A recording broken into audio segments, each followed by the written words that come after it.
হ্যাঁ, এখানে আমরা যাতায়াতে অনেক সময় মানে এখান থেকে ঘুরে যেতে পুরো রাস্তা মানে পুরো অল রাউন্ড এটা ঘুরে যেতে আসতে অনেক সময় অপচয় হয়।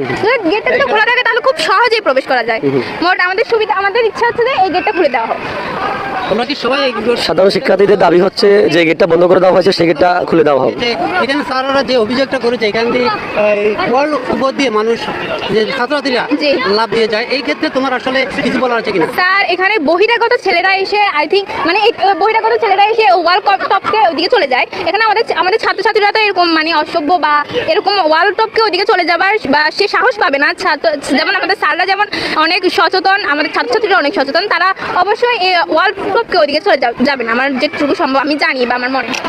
একজন ছাত্র যে ওয়াল লাভ দিচ্ছে, আমরা সাধারণ শিক্ষার্থীদের অভিমত, প্রধান শিক্ষক যেটা বলছে আমাদেরকে যে সাধারণ শিক্ষার্থীদের অভিযোগ যেটা দিয়েছে তাদের বিরুদ্ধে যে তারা দেওয়াল টপকে চলে যায়, সেই ক্ষেত্রে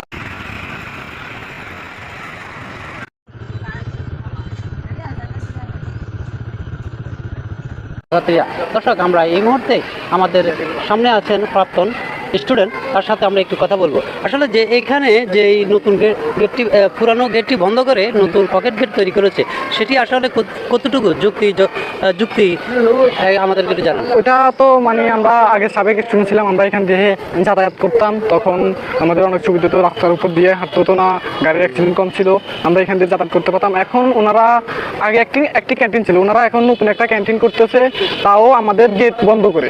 এখন আমাদের ছাত্রছাত্রীদের অসুবিধা হতেছে, ওরা রাস্তা দিয়ে হাঁটতেছে, তাদের অ্যাক্সিডেন্ট হতে পারে, কোনো সমস্যা হতে পারে। এখানে যাতায়াত করেন, কিন্তু এই যাতায়াত পথটি স্কুল কমিটি কেন বন্ধ করছেন এটি নিয়ে এলাকাবাসীর মধ্যে প্রকাশ করেছেন। দর্শক আমরা আপনাদেরকে জানাবো আমাদের সাথে। আসলে কি মনে করেন, এটি কি ভালো হবে নাকি এটি স্কুলে ভালো হবে না ছাত্রছাত্রীদের জন্য ভালো হবে, একটু আমাদেরকে জানান। আমি যদি বলি জনাব সাংবাদিক সাহেব, আসলে এই গেটটা অযথা অনর্থক দেওয়া হয়েছে কোনো ব্যক্তি স্বার্থ হাসিল করার জন্য।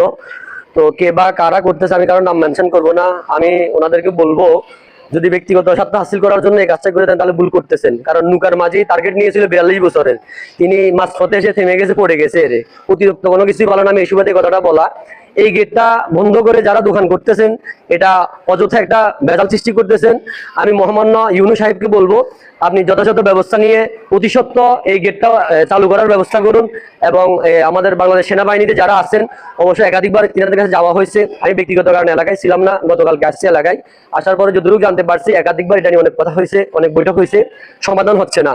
তো আমি আপনার মাধ্যমে সবাইকে জানিয়ে দিতে চাই যে বা যারা এটা করতেছে স্পষ্ট ভাষায় বলতে চাই অতি দ্রুত এখানে গেটটা খুলে দেওয়া হোক। এখানে যে গেটটা বন্ধ করা হয়েছে এখানে পূর্ব অঞ্চলে যে মানুষগুলো অর্থাৎ ছাত্রছাত্রীরা আমাদের স্নেহ